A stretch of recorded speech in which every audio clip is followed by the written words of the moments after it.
Seminar होने जा रहा है CII की तरफ से फूड प्रोसेसिंग स्टार्टअप के ऊपर, जिसके बारे में भगत सिंह सर अपने को जानकारी देंगे।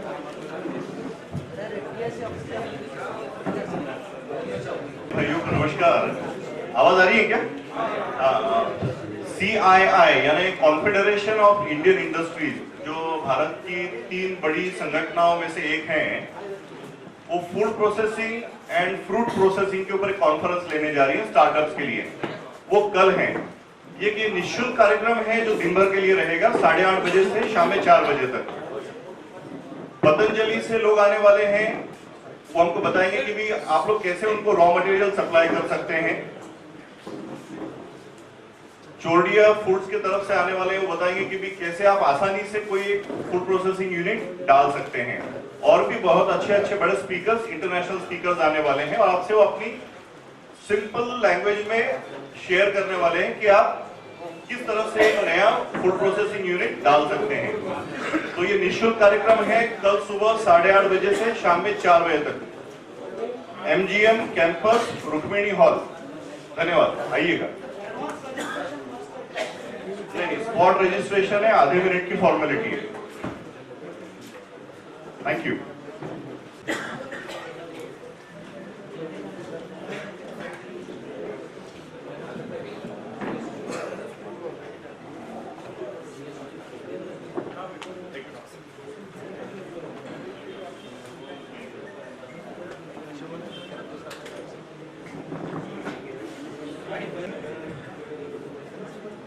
All the members of the Tax Practitioner Association, Aurangabad branch of WIRC and Aurangabad जिल्हा व्यापारी महासंघाच्या सर्व सदस्यांचे आपण या सत्रात मनपूर्वक स्वागत करतो। आजच्या सत्राचा विषय आहे 500 व 1000 रुपयाच्या चलन रद्द केल्यामुळे होणारे परिणाम व त्याची शंका व कुशंका याचे समाधान। तसंच मोबाईलमुळे तर आपल्याला याबद्दल बरीच माहिती मिळालेली आहे, परंतु तरी मनात काही किंतु परंतु आहे त्याविषयी आपण आधी जाणून घेणार आहोत। त्यासाठी सर्वप्रथम मी मंचावर आमंत्रित करीत आहे व्यापारी महासंघाचे अध्यक्ष श्री अजयजी शहा यांना विनंती करतो की त्यांनी मुकेशभाई हुंडीवाला यांना डायसवर घेऊन येण्याची।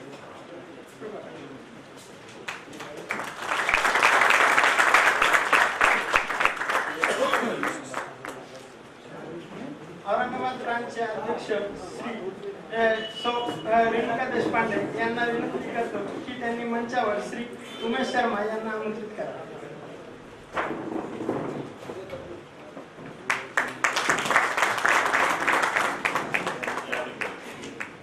टॅक्स प्रॅक्टिशनर असोसिएशनचे अध्यक्ष श्री विलास कुलकर्णी यांना विनंती करतो की त्यांनी आजचे वक्ते श्री आलोक सिंग यांना मंचावर आमंत्रित करा।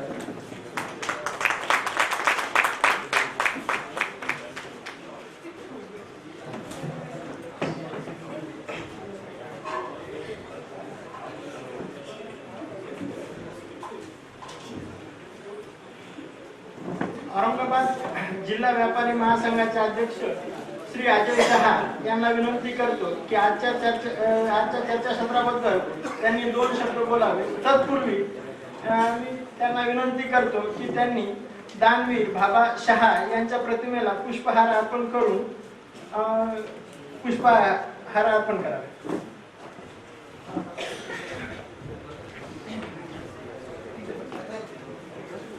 दानवीर बाबा शहा हे राजस्थान मेवाड मधील एक व्यापारी होते। ते राजे महाराणा प्रताप या काळातील मेवाड मध्ये व्यापार व उद्योजक होते। त्यांनी त्या काळी एका युद्धाकरिता राजा महाराणा प्रताप यांना आपली सर्व संपत्ती दिली होती। त्यानंतर महाराणा प्रताप त्या लढाई जिंकल्यानंतर त्यांना आपल्या मंत्रिमंडळात सामील केले होते। यावरून त्यांनी एक व्यापारी वर्गात एक आदर्श निर्माण करून दिला होता की देश उन्नती ही सर्वप्रथम आहे।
सन्माननीय मंच, उपस्थित सर्व chartered accountants, senior tax practice असोसिएशनचे सदस्य आणि माझे व्यापारी बंधूंनो, तसं मागच्या 10 दिवसापासून नोटांचा प्रश्न हा मीडियावर, न्यूजपेपरवर, व्हॉट्सॲपवर, सोशल मीडियावर सगळ्या ठिकाणी चर्चेला आहे. पण माझ्याकडे बऱ्याच लोकांचे काही प्रश्न फोन चालू होते. सकाळपासून रोज 10, 20, 25, 50 फोन यायचे की हा प्रश्न कसा करायचा, 50,000 रुपये कसे भरायचे. आमचे सोयगाव तालुक्याचे इथे प्रतिनिधी आलेले आहेत. त्यांचा मला फोन आला की आमच्याकडे काही लहान शेतकऱ्यांकडे पैसे आहेत, बऱ्याच 5 वर्षापासून 10 वर्षापासून त्यांच्याकडे पैसे घरामध्ये पडून आहेत, 1 लाख रुपये आहे, 50,000 रुपये आहे, त्यांनी पैसे भरायचे का नाही भरायचे. असे अनेक प्रश्न जे आहे व्यापाऱ्यांच्या, नागरिकांच्या आणि आपल्या सहकाऱ्यांच्या मनामध्ये सुरू होते. आणि त्या संदर्भामध्ये बऱ्याच लोकांचे प्रश्न जेव्हा माझ्यासमोर उपस्थित झाले, त्याच्यानंतर माझे एक विरोधी पक्षाचे नेते, माझे मित्र आहेत, त्यांनी मला प्रश्न केला कि अजय भाई, आपको समझता है कि क्या चल रहा है, सब अराजकता हो रही है, लोगों के पास पैसे है, झोपड़े में रहने वाला आदमी उसके पास 10-20 हज़ार रुपये है, किसी ने शादी के लिए पैसे जमा करके रखे हैं, किसी को खर्चा करने का है, रोज 100 रुपये जमा करने वाले लोग हैं. तसंच आपण तारक मेहतामध्ये सुद्धा बघितलं असेल की घरामध्ये पैसा जमा करणाऱ्या ज्या आहे आपल्या गृहिणी आहेत, त्या गृहिणींकडे काही पैसे जमा आहेत. असे अनेक छोटे मोठे प्रश्न जे आहेत आमच्यासमोर उपस्थित होत होते. मग माझ्या बोर्ड ऑफ डायरेक्टरला मी हा प्रश्न विचारला की आपण अशा पद्धतीने याच्यावर सेमिनार घेतला कसं होईल. तर सर्वांनी जे आहे एक मनाने, एक सूत्रांनी सगळ्यांनी सांगितलं की हा कार्यक्रम खरोखर घ्यायला पाहिजे आणि ह्या शंका निरसन करण्यासाठी आपण आपले जे आहे चार्टर्ड अकाउंटंट असोसिएशनचे सिनियर सदस्य, टॅक्स प्रॅक्टिस असोसिएशन यांच्या संयुक्त विद्यमाने आपण हा जर कार्यक्रम घेतला तर खरोखर आपण लोकांना एक चांगलं मार्गदर्शन देऊ शकू. अशा दृष्टिकोनातून हा आजचा कार्यक्रम आम्ही तिन्ही संघटना मिळून आज इथे हा आयोजित केलेला आहे. आज या मोठ्या संख्येने माझ्या इथे, मी मला आनंदाने सांगू इच्छितो तुम्हाला मुद्दाम की इथे वैजापूर तालुक्याचे प्रतिनिधी आलेले आहेत, इथे सोयगाव तालुक्याचे प्रतिनिधी आले आहेत, सिल्लोडचे प्रतिनिधी येत आहेत, बिडकींचे लोक आलेले आहेत. म्हणजे हा प्रश्न तळागाळापर्यंत, तालुक्यापर्यंत हा जो आहे प्रश्न सगळ्या ठिकाणी चर्चेला जातोय. सगळ्यांचा हा प्रश्न आहे, म्हणून हा आजचं आयोजन आम्ही इथे केलेलं आहे. तसं म्हटलं तर व्यापारी महासंघ हा मागच्या 25 ते 30 वर्षापासून आमच्या सर्व सिनियर सदस्यांनी याला एक समन्वयाच्या भूमिकेतून हा आम्ही संघ चालवतो आणि सहकार्याच्या भूमिकेतून हा संघ चालवतो. एकमेकांना कोऑपरेट करणं, सगळ्यांना सहकार्य करून सगळ्यांच्या समाधानासाठी हा आम्ही जो आहे व्यापारी महासंघ कार्यरत ठेवलेला आहे. त्याच्यामध्ये आम्ही काय वेगवेगळ्या सचा उपयोग करतो. जसं सहकार्याची भूमिका आहे, सामाजिक बांधिलकी आहे, सगळ्यांशी सलोखा ठेवण्याचा प्रयत्न आहे आणि आपली संस्कृती सांभाळत व्यापार कसा करायचा या दृष्टिकोनातून व्यापारी महासंघ हा मागच्या 25-30 वर्षापासून ह्या शहरामध्ये कार्य करत आहे. जसं या समन्वयाच्या भूमिकेमधूनच आम्ही आता नुकतीच सर्व संघटनांनी मिळून इंटिग्रिटी प्लेज घेतली होती, ज्याच्यामध्ये आम्ही ह्या देशाबद्दल सचोटी सांभाळू अशी एक प्लेजचा आम्ही कार्यक्रम घेतला. आयडीएस स्कीम मध्ये सुद्धा आम्ही 2 मोठे कार्यक्रम इथे औरंगाबाद शहरामध्ये घेतले. त्याच्यामध्ये सी असोसिएशननी सुद्धा आम्हाला सहकार्य केलं होतं. टीपी असोसिएशन, CMI, मसिया वगैरे सर्व संघटनांनी मिळून असा एक कार्यक्रम घेतला होता. त्याचप्रमाणे आम्ही सहकार्य आणि समन्वयाच्या भूमिकेतून औरंगाबाद शहरामध्ये सर्वप्रथम महाराष्ट्र राज्यात LBT हा जो आहे इथे आम्ही स्थायिक करण्यासाठी, LBT हा जो एक्सेप्ट करण्यासाठी आम्ही कार्य केलं आणि LBT मध्ये सगळ्यात जास्त कलेक्शन करून दिलं. अशा दृष्टिकोनातून व्यापारी महासंघ मागच्या 25 ते 30 वर्षापासून इथे कार्यरत आहे. त्याच्यानंतर पुढे LBT मध्ये एमनेस्टी स्कीम आली. एमनेस्टी स्कीम मध्ये सुद्धा आम्ही शासनाला आणि महानगरपालिकेला आमच्या सर्व व्यापाऱ्यांनी उत्स्फूर्त प्रतिसाद दिला आणि औरंगाबाद शहराचं नाव जे आहे पूर्ण महाराष्ट्रामध्ये एक चांगला सुस्थितीमध्ये कार्य करणारे व्यापारी म्हणून आम्ही इथे जे आहे इथे प्रथा मांडली आहे. त्याचप्रमाणे बरेच अवेअरनेस प्रोग्राम्स आणि एज्युकेशन प्रोग्राम सुद्धा आम्ही घ्यायचा प्रयत्न करत असतो. अशा कोऑपरेशनच्या दृष्टिकोनातून आम्ही सर्व मिळून इथे एकत्रित कार्य करतो. ह्या सामाजिक बांधिलकीच्या कार्यक्रमामध्ये आता बऱ्याच व्यापाऱ्यांनी अशा प्रश्न उपस्थित केला की आता आपल्याला बँकांमधून 20 रुपये, 50 रुपये, 100 रुपयाच्या नोटा मिळत आहेत, तर आपण लोकांना सहकार्य देण्याच्या दृष्टिकोनातून, लहान व्यापाऱ्यांना किंवा लहान फ्रूटवाल्यांना, भाजीवाल्यांना सहकार्य देण्याच्या दृष्टिकोनातून आपण हे पैसे त्यांच्याकडे जर खर्च केले तर त्यांना चलनासाठी पैसे भेटतील आणि मॉलमध्ये स्वॅपिंगमध्ये पैसे न यूज करता आपण अशा लहान व्यापाऱ्यांना सहकार्य करायला पाहिजे. अशी एक सामाजिक बांधिलकी सांभाळण्याचा प्रयत्न सुद्धा व्यापारी महासंघातर्फे आणि व्यापाऱ्यांतर्फे नेहमी होत असतो. असंच ह्या प्रयत्नातून हा आजचा प्रयत्न आम्ही इथे यशस्वी करण्याचा प्रयत्न करत आहोत. मी सर्वांना आवाहन करेन की आपले जे काही शंका निरसन असेल, आपले जे आहेत इथे आपल्यासमोर सिनियर चार्टर्ड अकाउंटंट्स आहेत, श्री मुकेशजी हुंडीवाला सर आहेत, उमेशजी शर्मा सर आहेत, आलोक सिंगजी आहेत. हे वेगवेगळ्या विषयावर आपल्याला मार्गदर्शन करतील आणि त्या मार्गदर्शनातून तुम्हाला त्याच्यानंतर ज्या काही शंका असतील आपण मोकळ्या मनाने इथे या कार्यक्रमामध्ये प्रश्न विचारा आणि त्याच्यात जे आहे आपल्या समाधान करण्यासाठीच आम्ही हा प्रयत्न करत आहोत. मुद्दाम आम्ही इथे असा प्रयत्न केला आहे, कोणत्याही डिपार्टमेंटच्या लोकांना किंवा सरकारी अधिकाऱ्यांना आम्ही इथे बोलवलं नाही, म्हणजे तुम्ही मोकळ्या मनाने इथे चर्चा करू शकता आणि अशा पद्धतीने ही चर्चा करण्यासाठी आम्ही हा प्रयत्न करत आहोत. आता एक साहेब येणार आहे, पण ते साहेब आल्यावर फक्त इथे घोषणा करून जातील. जॉईंट कमिशनर साहेब सेल्स टॅक्सचे आता येत आहेत इथे, ते येतील, ते फक्त घोषणा करून जातील. त्यांचं काही त्यांना एक निरोप द्यायचा आहे, तेवढा निरोप देऊन जातील. म्हणजे तुम्ही निश्चित राहा इथे, मोकळ्या मनाने तुम्ही इथे चर्चा करा आणि आपले प्रश्न जे आहे सोडवण्याचा आम्ही पूर्ण प्रयत्न करू. आता काय आपण पूर्ण भारतामध्ये आले का सर? मला भीती नाहीये, पण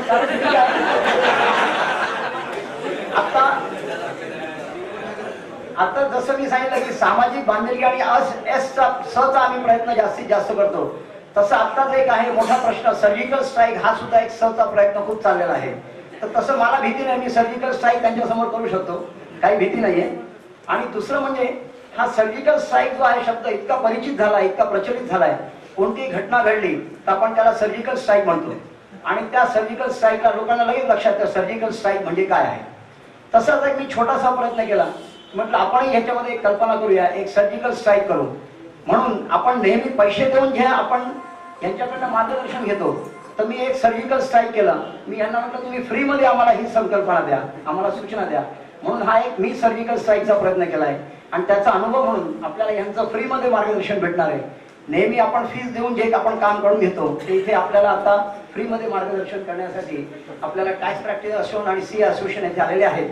मी त्यांना धन्यवाद देतो, त्यांनी आमच्या विनंतीला मान देऊन आज जे आहे एवढ्या मोठ्या प्रमाणात एवढ्या सिनियर लोकांना आमच्या समोर उपस्थित केलं आणि याच्यामध्ये जे आहे आमच्या शंका समाधान करण्यासाठी प्रयत्न करण्यात येईल.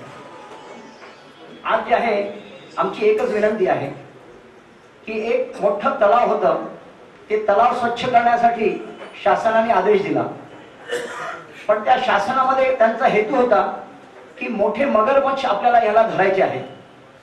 पण काय होतं की जेव्हा मोठा तलाव आपण स्वच्छ करतो तर मगरमच्छला सवय असते, ते काय ती जे आहे पाण्यामध्ये सुद्धा राहू शकते आणि पाण्याच्या बाहेर सुद्धा राहू शकते. म्हणून आज जे आहे आपलं केंद्र शासन हा जो काही प्रयत्न करत आहे याच्यामध्ये त्यांचं असं म्हणणं आहे की आम्ही मोठे मगरमच्छ याच्यामध्ये धरणार आहोत काळ्या पैशामध्ये. पण काय असतं की जेव्हा तलाव साफ केला जातो त्याच्यातलं पाणी काढलं जातं, दुःखाची बाब अशी असते की त्यात सगळे लहान मासे मरले जातात आणि लहान मासे मरतात आणि मगरमच्छ पाण्याच्या बाहेर सुद्धा राहू शकते. तर अशी परिस्थिती ह्या देशामध्ये होऊ नये, ह्यामुळे मी शासनाला आणि आमच्या कन्सल्टंट लोकांना विनंती करतो की आपण आमच्या लहान व्यापाऱ्यांना, या लहान मास्यांना इथे जिवंत राहू देण्यासाठी सहकार्य द्यावं, त्यांना जे आहे मार्गदर्शन करावं आणि त्यांना त्रास न होता या देशाची ही जी योजना आहे ती कशी यशस्वी होईल यासाठी आमच्यातर्फे जेवढं काही सहकार्य पाहिजे ते आम्ही देण्यासाठी मी जिल्हा व्यापारी महासंघातर्फे आणि आमच्या जिल्ह्याच्या तळागाळातल्या लहान व्यापाऱ्यापासून मोठ्या व्यापाऱ्यापर्यंत सर्वांना आश्वासन देतो. आणि ह्या स्कीमला आम्ही यशस्वी करण्यासाठी आतापर्यंत सहकार्य करतच आलेलो आहोत, पुढे सुद्धा आम्ही सहकार्य करू आणि ही योजना यशस्वी करू असं मी इथे आश्वासन देतो. प्रश्न काय आहेत? प्रश्न असे उपस्थित होतात की 2.5 लाख रुपये जर पैसे भरले तर तुम्हाला काही विचारणार नाही. आता काही लोक 2.5 लाख म्हणजे अगदी राऊंड फिगर मध्ये 2.5 लाख रुपये भरतात, तर त्यांना थोडासा धोका होऊ शकतो. याबद्दल सिनियर सगळे मार्गदर्शन करतीलच. पण आता एखाद्या करंट अकाउंट मध्ये 12.5 लाख रुपये भरले तर त्याला विचारपूस होणार नाही, अशी काही योजना जी आहे पायपार मध्ये जाहीर झाली आहे, काही GR निघाले. ह्या संदर्भात आत्ताच आमच्या ऑल इंडियाच्या ग्रुपमध्ये एक मेसेज आला, 13 तारखेला 4,51,000 रुपये भरले आणि 18 तारखेला इन्कम टॅक्स डिपार्टमेंटची त्यांना नोटीस आली की तुम्ही 4,51,000 कसे काय भरले. ह्या ज्या परिस्थिती उद्भवतात हा खरा मूळ प्रश्न आहे. आणि अशा परिस्थितीत काय करायचं हा एक आमचा जो आहे एक सगळ्या व्यापाऱ्यांमध्ये एक चलबिचल आहे त्याबद्दल. दुसरा, माझ्याकडे एक लहान व्यापारी आहे, जो व्यापार करतो, त्याच्या मिसेसच्या नावाने अकाउंट आहे, त्याच्या अकाउंटमध्ये कधीही काही ट्रान्झॅक्शन झालं नाही, 2-4 हजार रुपये पडलेले आहेत, त्यांच्याकडे एक्सेस मनी नाही, रोजचा आपला जे आहे लहान मोठा व्यापार करून भागवतात, त्यांच्याकडे 1 लाख रुपये घरामध्ये आहेत, त्यांच्या मिसेसनी सांभाळून ठेवले, ते बँकेत भरायचे का नाही भरायचे हा त्यांच्यासमोर प्रश्न आहे. त्याच्यानंतर जे आहे माझ्याकडे माझ्या वडिलांनी खूप चांगल्या पद्धतीने माझं लग्न केलं, खूप मोठा सोहळा केला, खूप मोठा आनंद व्यक्त केला. आता मला माझ्या मुलाचं लग्न करायचं आहे, मी तसा आनंद सोहळा करू शकतो का हा माझ्याकडे प्रश्न आहे. असे अनेक प्रश्न माझ्या समोर जे आहेत उपस्थित आहेत. माझ्या व्यापाऱ्यांना ते तगमग होत आहेत, त्यांना ज्या काही अडचणी आहेत त्याच्यासाठी आपण मार्गदर्शन करावं. आणि ज्या काही शंका आमच्या मनात येत नसतील, ज्या तुम्हाला लक्षात येत असतील, त्या सुद्धा आमच्या लोकांच्या नजरेत आणून द्याव्यात, निदर्शनात आणून द्याव्यात आणि आमच्या व्यापाऱ्यांना त्याबद्दल मार्गदर्शन करावं, म्हणजे ते सोयीस्कररित्या पुढचं जीवनमान आणि व्यापार चांगला करतील. आता पुढे आम्ही अजून एक योजना करत आहोत. आत्ताच आमच्या राजनभाईंनी एक प्रस्ताव ठेवला की आम्ही जे आहे स्वॅपिंग मशीनचं जे आहे मार्केटिंग करण्याच्या हिशोबाने सर्व व्यापारी प्रयत्न करत आहोत. आज स्वॅपिंग मशीनवर, प्लास्टिक मनीवर खूप मोठा व्यापार व्हायचा पुढे जे आहे बरंच अनुमान आहे आणि आत्ताच सुरुवात झालेली आहे. त्याबद्दल सुद्धा आम्ही एक अवेअरनेस प्रोग्राम करण्याचा विचार करत आहोत, कारण व्यापाऱ्यांना त्याची अत्यंत नीड आहे आणि कस्टमरला सुद्धा आता जे आहे पैसे बाळगून फिरायचं नाही, म्हणून प्लास्टिक मनीचा वापर वाढवायचा आहे आणि शासनाला सुद्धा ती योजना पुढे चालवायची आहे. त्या दृष्टीने त्यांना सहकार्य करण्याच्या दृष्टिकोनातून आम्ही जे आहे त्याच्याबद्दल सुद्धा एक सेमिनार घ्यायचा प्रयत्न करत आहोत. नुकतंच आम्ही एक LBT वर पुस्तक सुद्धा छापलेलं आहे, त्याचं सुद्धा आम्ही जे आहे विमोचन करणार आहोत. एक 8-10 दिवसात आम्ही ते विमोचन करणार आहोत. GST वर GST वर एक पुस्तक छापलेलं आहे आणि त्या पुस्तकाचं विमोचन करणार आहोत. अशा दृष्टिकोनातून आम्ही व्यापाऱ्यांना, टॅक्स प्रॅक्टिशनरला आणि सगळ्यांना आम्ही सहकार्य करायचा प्रयत्न करतो. आपण इथे जे आहे आपले प्रश्न पुन्हा एकदा मी सर्वांना विनंती करतो, मन मोकळेपणाने विचारा. आपले सगळे घरचेच लोक आहेत, तुमची बातमी कुठेही जाणार नाही, काही त्रास होणार नाही आणि आपण याचं आपलं शंका निरसन करावं. जय हिंद, जय महाराष्ट्र, जय व्यापार. धन्यवाद. Members on the dais, Chairman of ICA branch, Aurangabad, President of Aurangabad Jilla Vyapari Mahasangh, members of all the associations, seniors and friends.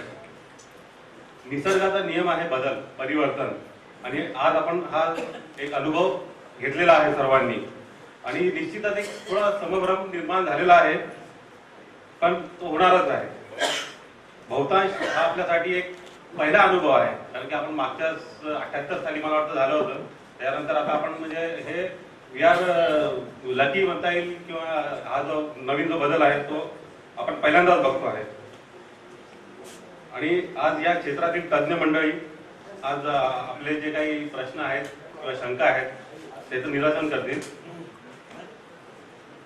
मार्गदर्शन करतील व मी आश्वस्त करतो की प्रत्येक जण हा समाधानी होऊन जाईल. मित्रहो, या देशाच्या आर्थिक प्रगतीत आपल्या सर्वांचे अमूल्य योगदान आहे, हे सर्वस्तुत आहे.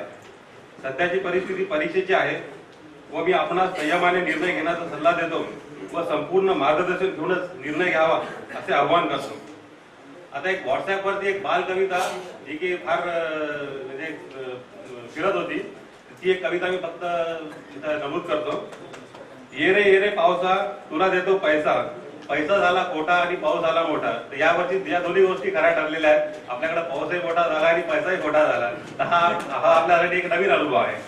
धन्यवाद. मी आता जास्त वेळ न घेता आजचे जे स्पीकर आहेत सी आलोक सिंग, हे आपल्याला बँकेचे जे काही सर्क्युलर्स आहेत त्याबद्दल मार्गदर्शन करतील.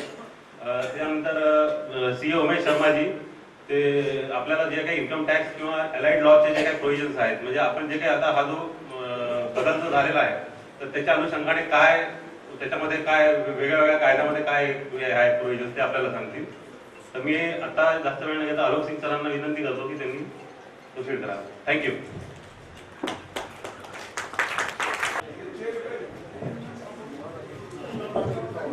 उद्योग जगत कर सलाहकार एसोसिएशन और चार्टर्ड अकाउंटेंट ब्रांच के सभी सम्मानीय सदस्यों को नमस्कार एवं उनका स्वागत है। फ्रेंड्स, अभी तक इलेक्ट्रॉनिक मीडिया के युग में व्हाट्सएप ने हम लोगों को काफी कुछ बता दिया है। सही चीजों के साथ साथ र्यूमर्स भी काफी फैली हुई है। तो हम स्पीकर्स का पहला तो काम ये है कि जो सत्य है, जो तथ्य है, वो आपके सामने लाना और अभी आज के तारीख में जो हकीकत है, रिजर्व बैंक ऑफ इंडिया के सर्कुलर्स या नोटिफिकेशन जो भी आए हैं वो क्या कहते हैं और अभी उनकी क्या वैधता है, ये आपके सामने रखना। सर्कुलर्स और नोटिफिकेशंस के लीगल लैंग्वेज के कॉम्प्लेक्सिटी में ना जाते हुए मैंने एक प्रयास किया है एक प्रेजेंटेशन के हिसाब से आपके सामने स्पष्ट तरीकों में रखूं कि क्या हुआ है।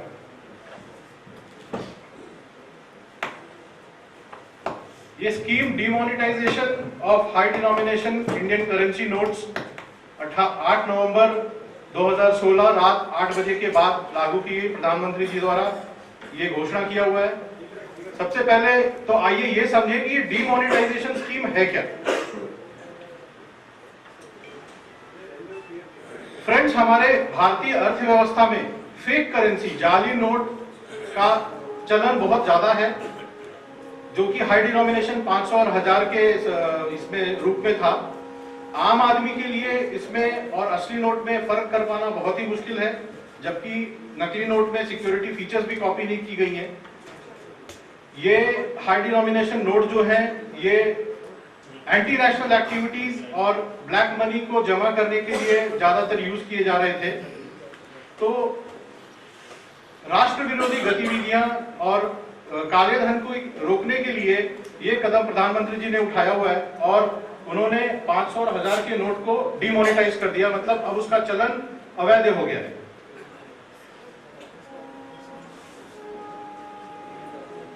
स्कीम के डिटेल्स ऐसे हैं। ये 500 और 1000 के नोट्स की जो वैधता है, जो लीगल टेंडर कैरेक्टर जो इसका था उसको उसकी मान्यता खत्म कर दी गई है 8 नवंबर 2016 से। और यहां से आगे हम इस स्लाइड में इन नोट्स को स्पेसिफाइड बैंक नोट्स के रूप में पहचानेंगे और उसके बारे में चर्चा करेंगे। अब इसके संदर्भ में क्या हुआ है कि जब ये नोट्स की लीगल टेंडर कैरेक्टर खत्म हो गई है तो इसका हम इस्तेमाल किसी भी भुगतान में या किसी भी लीगल ट्रांजैक्शंस में मॉनिटरी रूप में नहीं कर सकते। ये स्पेसिफाइड बैंक नोट जो है रिजर्व बैंक ऑफ इंडिया के 19 ऑफिसों में regional rural cooperative bank, regional rural banks, cooperative banks, commercial banks जैसे कि अपने नेशनलाइज्ड बैंक्स और प्राइवेट बैंक्स हैं, उनमें हेड पोस्ट ऑफिस में और सब पोस्ट ऑफिस में एक्सचेंज किए जा सकते हैं। इसके साथ डिस्ट्रिक्ट सेंट्रल कोऑपरेटिव बैंक को ये स्वायत्तता दी गई है कि वो अपने खाता धारकों को 24,000 रुपए हर वीक, हर सप्ताह निकालने की अनुमति दे सकते हैं और ये मान्यता प्राप्त है उनको 24 नवंबर 2016 तक। लेकिन डिस्ट्रिक्ट सेंट्रल कोऑपरेटिव बैंक्स को नोट एक्सचेंज करने और अपने अकाउंट में डिपॉजिट करने की स्वायत्तता नहीं दी गई।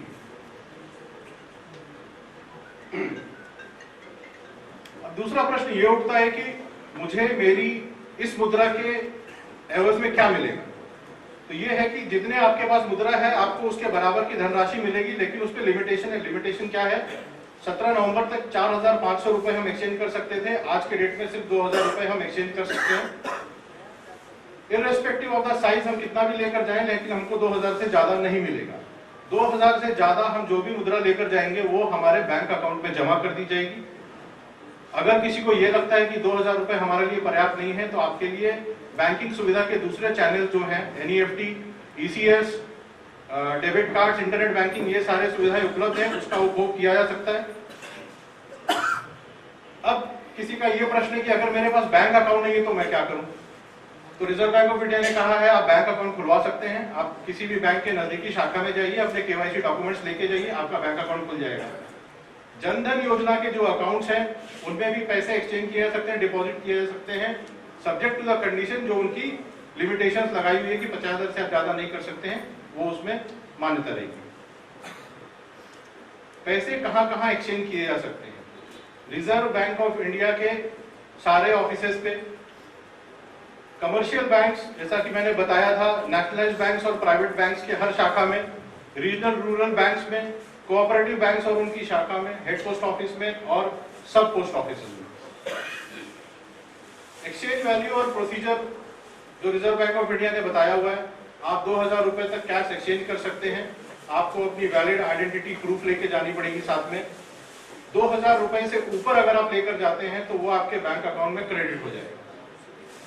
अब प्रश्न ये है कि मैं कौन से बैंक अकाउंट में जाऊं। आप अपने बैंक अकाउंट, जैसे स्टेट बैंक ऑफ इंडिया की वालूद शाखा है उसमें आपका अकाउंट है तो आप उसमें जाके पैसे जमा करवाइए। स्टेट बैंक ऑफ इंडिया की औरंगाबाद में किसी भी शाखा में आप जाके पैसे जमा करवा सकते हैं, ये नंबर 2। नंबर 3, मैं ऐसे बैंक पे जाऊं जहां मेरा खाता नहीं है, आप वहां भी जाके जमा करवा सकते हैं, बट आपको वहां पे अपना valid identity proof, bank account number और उसके IFSC डिटेल्स देने पड़ेंगे, ताकि ये आपका जिस ब्रांच में खाता है वहां पे ये अमाउंट इलेक्ट्रॉनिकली ट्रांसफर किया जाए। अब ये क्वेश्चन काफी लोग पूछते हैं, हम एक बार कर सकते हैं या कई बार कर सकते हैं? तो RBI ने बोला है कि आप एक्सचेंज कर सकते हैं सिर्फ एक बार। इसके लिए अभी इन्होंने, ये पीछे आपने देखा होगा सब जगह लंबी लंबी लाइन लगी थी, ये काफी लोग इसको बिजनेस बना चुके थे एक्सचेंज करने का बार बार। तो अभी RBI ये गाइडलाइंस लेकर आई है कि जो भी एक्सचेंज करने जाएगा उसकी दाहिनी हाथ के इंडेक्स फिंगर पे यहाँ पे इंक की मार्क की जाएगी, ताकि वो दूसरी बार एक्सचेंज ना करने आए। अपने देश में किसी राज्यों में कुछ जगहों पे चुनाव का माहौल है, तो वहां पे भी चुनाव में इस हाथ में कहीं भी अगर इंक लगी रहे तो वो इंक को देख के कोई भी बैंक आपको एक्सचेंज करने से रिफ्यूज नहीं करेगी, ऐसा RBI का इंस्ट्रक्शन है। ये प्रोसीजर पहले मेट्रो सिटीज में शुरू हुई या की जाएगी, हो चुकी है, और बाद में दूसरी जगह की जाएगी। इसके फलस्वरूप इस प्रोसीजर को इंट्रोड्यूस करने के बाद ये देखा गया आज के अखबारों में कि एटीएम में और बैंक्स में, एटीएम में नहीं, बैंक्स में एक्सचेंज करने के लिए कतार बहुत कम हो गई है, लोग कम जा रहे हैं। अब ये क्वेश्चन आता है कि क्या मैं अपने मित्र के अकाउंट में पैसे जमा करवा सकता हूँ? ये भी विचित्र है, लोग तैयार हैं, बोल रहे हैं कि मित्र के अकाउंट में करवा दो। आप कर सकते हैं, सब्जेक्ट टू द कंडीशन, वो मित्र आपको उसकी सहमति देता है राइटिंग में। जब आप जमा करने जाएं तो आपकी वैलिड आइडेंटिटी प्रूफ और वो मित्र की सहमति पत्र, कंसेंट लेटर या अथॉरिटी लेटर आपको बैंक में दिखानी पड़ेगी, तभी वो मित्र के अकाउंट में आप पैसा जमा कर सकते हैं। मुझे कैश जमा करना है, क्या मुझे बैंक में खुद जाना जरूरी है? RBI का कहना है बेहतर है अगर आप खुद जाएं तो। नहीं तो आप अगर किसी कर्मचारी को या किसी भी व्यक्ति को भेज रहे हैं तो उसके साथ ऑथराइजेशन लेटर दीजिए। वो व्यक्ति ऑथराइजेशन लेटर के साथ अपना पहचान पत्र वहां दिखाएगा और वो बैंक में पैसा जमा कर सकता है या एक्सचेंज कर सकता है। विड्रॉल फ्रॉम एटीएम से 2500 रुपए निकलेंगे, लेकिन कैलिब्रेशन के बाद, अभी कैलिब्रेट हो रहा है, 2000 रुपए अभी निकल रहे हैं। जब वो कैलिब्रेट हो जाएगा तो उसमें से छोटे डिनोमिनेशन के नोट्स भी निकलेंगे।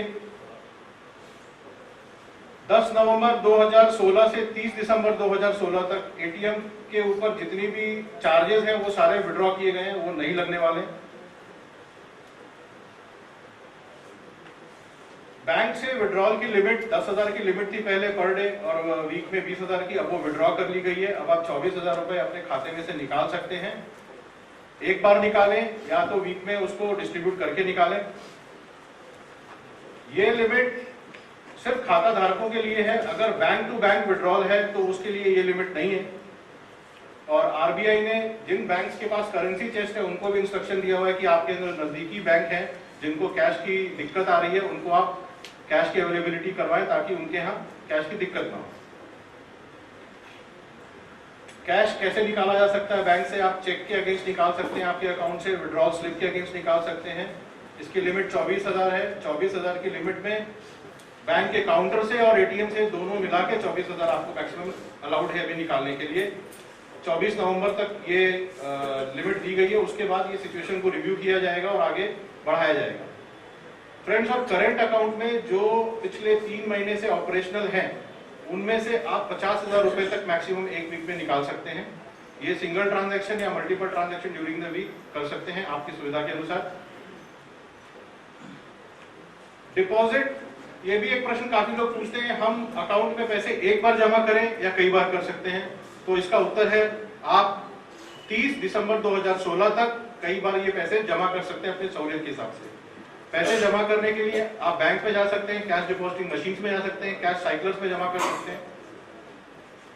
एक और रिजर्व बैंक ऑफ इंडिया ने स्पेसिफिकली कहा है कि मैं जैसे बैंक में जाता हूं पैसा जमा करने, मेरे पास पुराने नोट्स भी हैं और नए नोट्स भी हैं, मतलब 500, 1000 के नोट्स भी हैं और नए 100 और 50 के भी हैं। दोनों के लिए मुझे अलग अलग स्लिप भरनी पड़ेगी, वो एक स्लिप में नहीं मान्य किया जाएगा। Final date to exchange the SBI notes, आखिरी तारीख इसकी 30 दिसंबर 2016 है। और ये कहाँ एक्सचेंज किया जाएगा ये पहले ही बता चुका हूं मैं। 30 दिसंबर 2016 के बाद रिजर्व बैंक ऑफ इंडिया के स्पेसिफाइड ऑफिसेज में भी ये जमा किया जा सकता है, इसलिए बहुत ज्यादा पैनिक होने की जरूरत नहीं है। जिनकी ट्रेन छूट जाए वो उसके बाद भी कर सकते हैं। अब वेरी इंपॉर्टेंट, ये 500 और 1000 के नोट कहां हम अभी भी इस्तेमाल कर सकते हैं।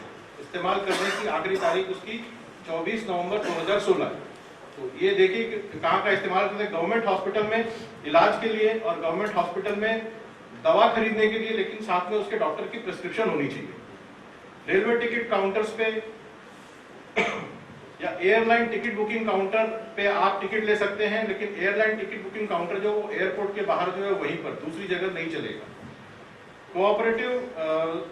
कोऑपरेटिव स्टोर से जो सेंट्रल गवर्नमेंट या स्टेट गवर्नमेंट वाला चलाई जा रही है, वहां से कुछ खरीदने के लिए आप अपनी आइडेंटिटी प्रूफ दिए तो वहां से भी आप सामान खरीद सकते हैं। मिल्क बूथ से भी आप ये खरीद सकते हैं, ये नोट्स वहां भी चलाए जा सकते हैं, वो मिल्क बूथ जो सेंट्रल गवर्नमेंट या स्टेट गवर्नमेंट के अंडर ऑथोराइज्ड है। पेट्रोल पंप्स पे डीजल, पेट्रोल, गैस लेने के लिए इस्तेमाल किया जा सकता है। स्मशान भूमि में, कब्रिस्तान में, वहां भी इसका इस्तेमाल किया जा सकता है। इंटरनेशनल एयरपोर्ट्स पे जो पैसेंजर्स आ रहे हैं और जा रहे हैं, उनके पास अगर करेंसी की दिक्कत है तो वो 5000 रुपए तक ये नोट्स एक्सचेंज करवा सकते हैं। फॉरेन टूरिस्ट जो हमारे देश में आए हैं उनको अगर दिक्कत है तो वो भी 5000 रुपए तक ये नोट्स एक्सचेंज करवा सकते हैं। सभी दवाइयों के दुकान में 500 और 1000 के नोट्स वैध हैं, चलेंगे वहां पर, सब्जेक्ट टू द कंडीशन आपके पास दवा लेने के लिए डॉक्टर की प्रेस्क्रिप्शन होनी चाहिए। एलपीजी सिलेंडर्स के लिए भुगतान करने के लिए ये नोट्स चलेंगे। केटरिंग सर्विसेज, ट्रेन में ट्रैवल कर रहे हैं आप, वहां अगर आपको पैसे देने हैं तो वहां पे भी ये चलेंगे। सबअर्बन रेलवेज, मेट्रो रेलवेज में जहां जहां इनकी सुविधा है इन ट्रेनों की, वहां पे किराए का भुगतान करने के लिए भी नोट्स की वैधता है। आर्कियोलॉजिकल सर्वे ऑफ इंडिया जिन जिन मॉन्यूमेंट्स का रखरखाव कर रहा है वहां पे एंटर करने के लिए जो एंट्री फीस लगती है उसका पेमेंट करने के लिए भी ये चलेगा। The very important point, for making payment towards any fees, charges, taxes और penalties payable to the central और state governments including municipal and local bodies. Sales tax department ले रहा है, इनकम टैक्स डिपार्टमेंट ने भी लेना चाहिए, सर्विस टैक्स ने भी लेना चाहिए according to these particular lines. पर अभी तक वहां से कुछ अध्यादेश नहीं आया हुआ है। I think if we represent that can be done. पानी और बिजली की पेमेंट करने के लिए भी ये अमाउंट चलेगा।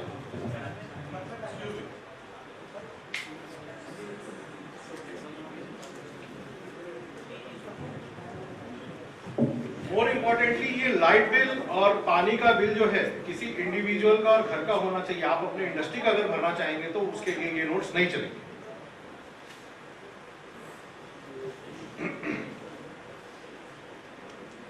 अब हमसे भी प्रश्न किया जाता है, कई लोग पूछते हैं कि हाँ मैं लोन अकाउंट में पैसे डाल सकता हूँ। तो जी हाँ, आप डाल सकते हैं। 50,000 से ऊपर कुछ भी कैश ट्रांजैक्शन रिपोर्ट या सस्पिशियस ट्रांजैक्शन रिपोर्ट जो रहेगा वो बैंक भेजेगी आगे इनकम टैक्स डिपार्टमेंट को, वहां आपकी पैन की कॉपी रहनी चाहिए। अब ये कुछ सर्कुलर्स हैं जिनमें रिजर्व बैंक ऑफ इंडिया ने 2009 में, 2013 में और 2015 में पॉइंट ऑफ सेल्स, जहां हम अपने डेबिट कार्ड्स यूज करते हैं, वहां से कैश विड्रॉल की फैसिलिटी पहले ही दी हुई थी। और अभी इन्होंने फिर से बोला है कि पॉइंट ऑफ सेल्स जहां जहां ट्रांजैक्शन आप अपने डेबिट कार्ड से करते हैं वहां से आप पैसे ले सकते हैं, मैक्सिमम 2000 रुपए। और ऐसा ट्रांजैक्शन करने पर जो मर्चेंट है वो आपसे कोई भी ट्रांजैक्शन फीस नहीं लेंगे। और ये एप्लीकेबल रहेगा 30 दिसंबर 2016 तक। रिजर्व बैंक ऑफ इंडिया के हिसाब से प्रूफ ऑफ आइडेंटिटी हम क्या क्या दे सकते हैं? Aadhaar card, driving licence, voter card, passport, NREGA card, PAN card और identity card issued by the government department और public sector unit to its staff. Reserve Bank of India ने अपने सर्कुलर्स के थ्रू स्पेसिफिक अरेंजमेंट्स भी किया हुआ है, separate Q for senior citizens, specially abled लोगों के लिए भी, फॉर एक्सचेंज ऑफ नोट्स अलग line, for deposit of notes अलग लाइन, और गवर्नमेंट पेंशनर्स के लिए जहां पे एनुअल लाइफ सर्टिफिकेट हर साल 30 नवंबर तक जमा करनी रहती थी, उसकी तारीख बढ़ा के उन्होंने 15 जनवरी कर दी है।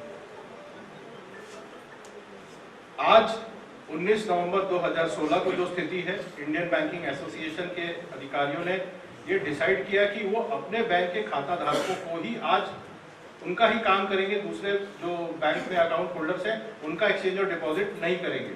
तो आज बैंक के जो कर्मचारी हैं they are catering to the account holders of their banks only, लेकिन इसमें सीनियर सिटीजन्स को सहूलियत दी गई है। सीनियर सिटीजन कोई भी किसी भी बैंक के ब्रांच में जाए और वो एक्सचेंज डिपॉजिट कर सकते हैं।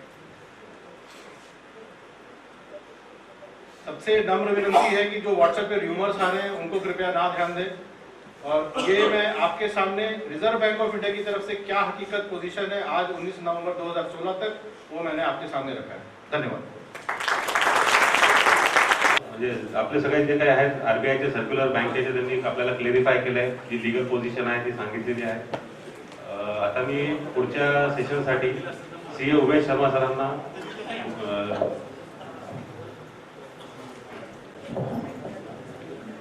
सर्वप्रथम टॅक्स प्रॅक्टिशनर असोसिएशन औरंगाबाद आणि व्यापारी महासंघ यांचा मी आभारी आहे, कारण की आजच्या या महाचर्चा सत्रासाठी माझ्यासारख्या लहान व्यक्तीलाही त्यांनी तुमच्या समोर उभं केलंय।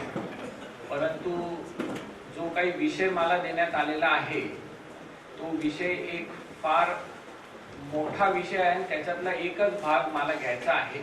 आणि आमचे गुरुवर्य हुंडीवाला सर आहेत इथं बसलेले, ते अनेक प्रश्नांना नंतर उत्तरे देतील, त्यामुळे मला आणि आलोकला फार मोठा त्यांचा आधार आहे आणि याच्यातूनच आम्हाला एक हिम्मत मिळालेली आहे। जसं शाह सरांनी सांगितलं की अनेक व्यापारी हतबल झालेले आहेत, सर ये आपकी क्या हमारी भी यही पोजीशन है, क्योंकि भगवान को किसने देखा? भगवान को किसी ने नहीं देखा, पर भगवान को हर एक इंसान महसूस कर रहा है। तो उसी हिसाब से काला पैसा किसके पास नहीं है, ऐसा जो बोलता है कि मेरे पास नहीं है, उसके ऊपर हमको शंका आने शुरू हो रही है।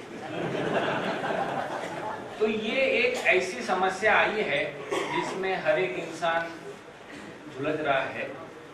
सिर्फ यही बात है कि किसके ऊपर रंग ज्यादा चढ़ा है मोहब्बत का, किसी के ऊपर कम, पर मोहब्बत तो सबको है।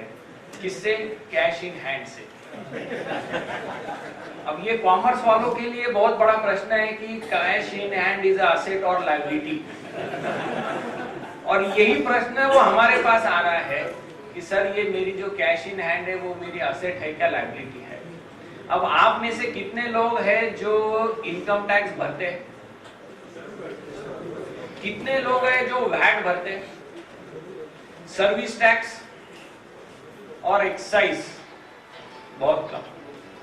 तो कहने का मतलब है कि हर एक के पास में 4 लोगों का आना जाना है, income tax, sales tax, service tax, excise. किसी के पास एक्साइज वाला आ रहा है, किसी के पास सर्विस टैक्स, पर ज्यादातर इनकम टैक्स और वैट दोनों के कंप्लायंस हम करते आ रहे हैं। तो ये जो कश्मकश है ये दोनों तरफ इफेक्ट करने वाली है। तो पहले मेरे को जिम्मेदारी दी है कि इनकम टैक्स रिलेटेड कुछ चीजें बताई जाए। तो सबसे पहले शुरुआत यही होती है कि हमको ये समस्या का हल निकालना है, तो खुद को और आजू बाजू वाले सभी लोगों को 4 हिस्सों में बांटना पड़ेगा, तो ही ये समस्या का कुछ एग्जाम उत्तर या किसको बोलते हैं इसका रास्ता मिल सकता है। पहले खेती वाला इंसान उसको अलग करें, दूसरा सैलरीड इंसान, उसको अलग करें। तीसरा हम सब व्यापारी सब लोग, और चौथा जो कभी रिटर्न भरता ही नहीं है इसको। तो ये चारों को अलग अलग ट्रीटमेंट देंगे तो आपके प्रश्नों के उत्तर भी बहुत सुलझ जाएंगे। अब रही बात इनकम टैक्स में क्या है, इनकम टैक्स में कैश इन हैंड के ऊपर कभी रिस्ट्रिक्शन रहे ही नहीं, तो रिस्ट्रिक्शन है ही नहीं तो जमा करते चले गए, या उसको कभी देखे नहीं कि कितनी कैश इन हैंड आनी चाहिए नहीं आनी चाहिए। पर कुछ ऐसे भी प्रोविजंस है जहां पे हम धीरे धीरे अगर देखेंगे तो सबसे पहला इनकम साइड का रिस्ट्रिक्शन।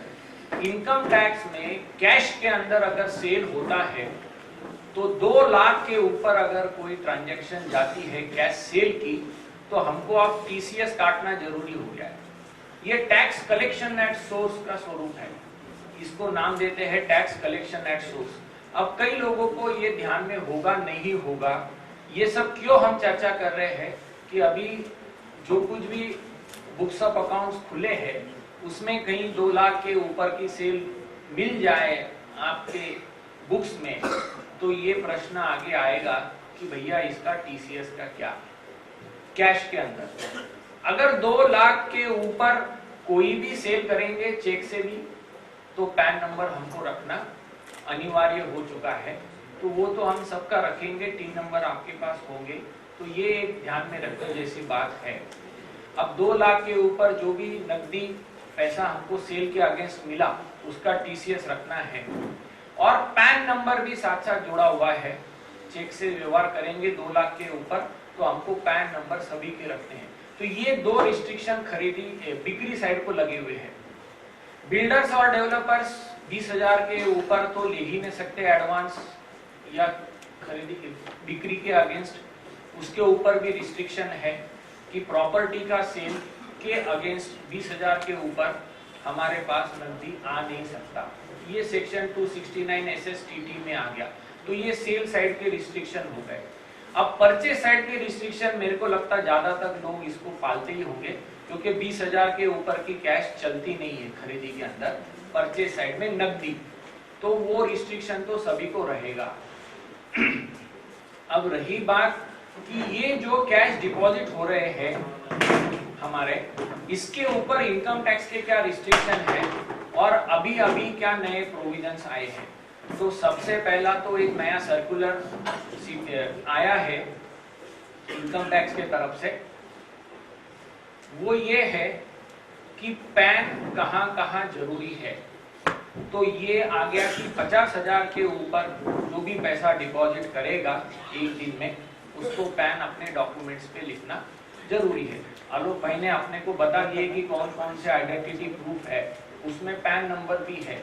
तो पैन कार्ड आगे 50,000 के ऊपर गया तो रखना बहुत जरूरी हो गया है हर डॉक्यूमेंट्स के ऊपर। अब इस बहाने क्या हो गया कि जो भी बैंक के पास जाएगा उसके पास जो भी ट्रांजैक्शन होगी 50,000 के ऊपर, उसको पैन का रिकॉर्ड मिल जाएगा।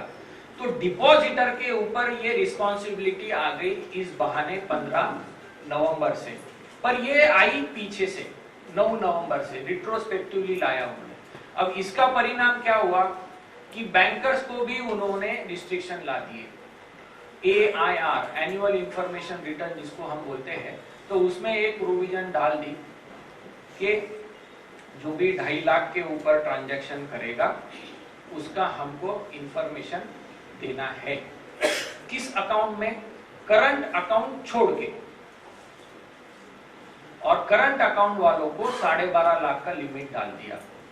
अब ये लिमिट ऐसा है कि 12.5 के ऊपर जिसके भी करंट अकाउंट में पैसा जाएगा उसकी इंफॉर्मेशन इनकम टैक्स को जाएगी। 9 नवंबर से लेके 30 दिसंबर की टोटल है वो, ये पूरी टोटल मारी जाएगी 9 नवंबर से लेके तो 30 दिसंबर की। वो टोटल 12.5 के ऊपर गई करंट अकाउंट के अंदर, तो वो इंफॉर्मेशन जाने वाली है। अब saving account Alok Singh sir ने बता दिया, आरडी लोन में भी वो पैसा डाला जा सकता है, तो उसमें 2.5 लाख के ऊपर गया तो वो इंफॉर्मेशन आगे जाएगी, क्योंकि other than current account word है। तो लोन में डालो, आरडी में डालो या और कोई अकाउंट में डालेंगे, सेविंग अकाउंट में डालेंगे, तो वहां पे 2.5 लाख का लिमिट आ गया और ये टोटल है। अब इसमें से एक इशू आ रहा है सबके मन में कि 50,000 तक मैं कितनी भी 49 करके डाल दूं, वो 49 की टोटल भी 2.5 लाख के ऊपर गई तो वो टोटल मारी जाने वाली। 49 करके 12.5 के ऊपर भी गया तो भी उसकी टोटल करंट अकाउंट से जाने वाली है। तो ये एक सीधा स्वरूप हो गया। अब नेक्स्ट क्या हो गया, ये 30 जनवरी तक ये इंफॉर्मेशन देनी है। ये इंफॉर्मेशन बैंकर्स को 30 जनवरी तक अपलोड करनी है। पर इन बिटवीन जो बैंकर्स के जो सॉफ्टवेयर है और जो अपने इनकम टैक्स का जो लॉगिन आईडी और पासवर्ड देने के बाद में हमारे अकाउंट्स में जाते हैं, तो वहां पे कैश डिपॉजिट्स का भी कॉलम आ रहा है कि कितनी कैश किसने डिपॉजिट की। तो ये बैंकर को रोज की रोज अपलोड करना पड़ रहा है इंफॉर्मेशन कि कितनी कैश डिपॉजिट हो रही है। और उनके पास में एक्सचेंज के लिए अलग सॉफ्टवेयर है, डिपॉजिट के लिए अलग सॉफ्टवेयर। डिपॉजिट वो अकाउंट होल्डर का ही ले रहे हैं तो वो उनके रूटीन सॉफ्टवेयर से चल रहा है। एक्सचेंज वाला उनके पास में नहीं है तो इसके लिए वो अलग सॉफ्टवेयर है। अब ये सॉफ्टवेयर के अंदर एक्सचेंज की भी अगर कोई सीमा पार होगी तो उसकी इंफॉर्मेशन कैसे जाएगी बैंक के तरफ से, वो इस सर्कुलर में क्लियर नहीं है। पर वो इंफॉर्मेशन रेवेन्यू सेक्रेटरी और जो फाइनेंस मिनिस्ट्री के स्टेटमेंट्स है वो अपलोड रोज हो रही है। तो इसका मतलब ये पूरे ट्रांजैक्शन उनके पास नोटिफाई हो रहे हैं। अब ये यहाँ तक तो पूरा लॉ हो गया, यहाँ तक तो ये पूरी मालूमात हो गई। अब दूसरे प्रश्न आ रहे हैं कि इसका आगे इनकम टैक्स वाले क्या करेंगे। सर ये प्रश्न बहुत ही जटिल प्रश्न है और इसका जवाब आज किसी के पास में नहीं है कि इनकम टैक्स वाले क्या करेंगे। मैंने 7 लाख रुपए डाल दिए सेविंग अकाउंट में तो मेरा क्या होगा, मेरे को नोटिस आएगी क्या नहीं आएगी। मैंने 15 लाख रुपए करंट अकाउंट में डाल दिए तो मेरा क्या होगा, मेरे को नोटिस आएगी क्या नहीं आएगी। इसका जवाब आज कोई सर्कुलर नोटिफिकेशन नहीं देता, तो वो हमको जाना पड़ेगा असेसमेंट्स और नोटिस इशू करने के रूल्स और सेक्शंस में, और वहां पे उनके पास बहुत बड़ा स्कोप है। इनकम टैक्स डिपार्टमेंट 2.5 लाख के ऊपर नोटिस भेज भी सकता है, नहीं भी भेज सकता है। केस टू केस डिफरेंट होगा। क्यों केस टू केस डिफरेंट होगा? जिसका इनकम मैच होता है डिपॉजिट से तो फिर उसको रिस्क नहीं है।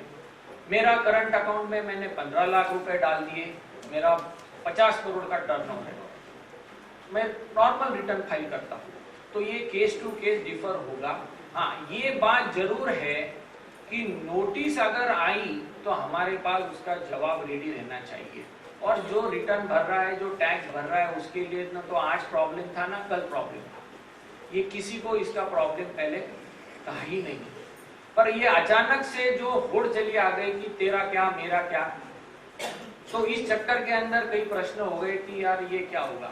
तो सबसे पहला यही है कि 8 नवंबर 2015 का कैश इन हैंड कितना है, सॉरी 16 का कैश इन हैंड कितना है।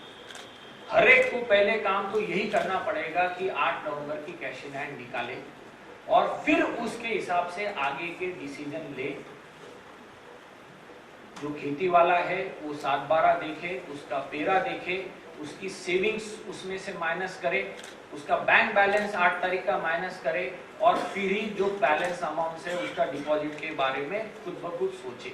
सैलरी वाला भी अपना पूरा सैलरी का लेखा जोखा देखे, उसमें से उसके सेविंग्स ड्राइंग बाहर निकाले, 8 तारीख को कितना बैंक बैलेंस है वो भी देखे। ये तो ऐसा प्रश्न है कि मैं 2.5 लाख डाल दूं तो मेरे को कोई पूछेगा नहीं, ऐसा नहीं है। रिटर्न फाइल कर रहे हो आप तो आपका ऑलरेडी जो इनकम ऑफर हो चुका है उसके हिसाब से उसको देखना चाहिए। रही बात व्यापारी की, तो व्यापारी को कैश इन हैंड तो मस्ट है, और जो रिटर्न कभी भरता ही नहीं है, जो कभी इनकम टैक्स आया ही नहीं, उसके लिए ये जनधन का जो 50,000 का लिमिट है वो फाइनल किया है, और जो कभी पहुंचा ही नहीं उसके लिए 2.5 लाख का लिमिट उन्होंने फाइनल किया है। तो ये केस टू केस डिफरेंट करना बहुत जरूरी है, और इसके बाद में ही इनकम टैक्स वाला क्या स्वरूप लेगा ये हमको देखना बहुत जरूरी है। अब ये सब करने से क्या होगा, 30 जनवरी के बाद।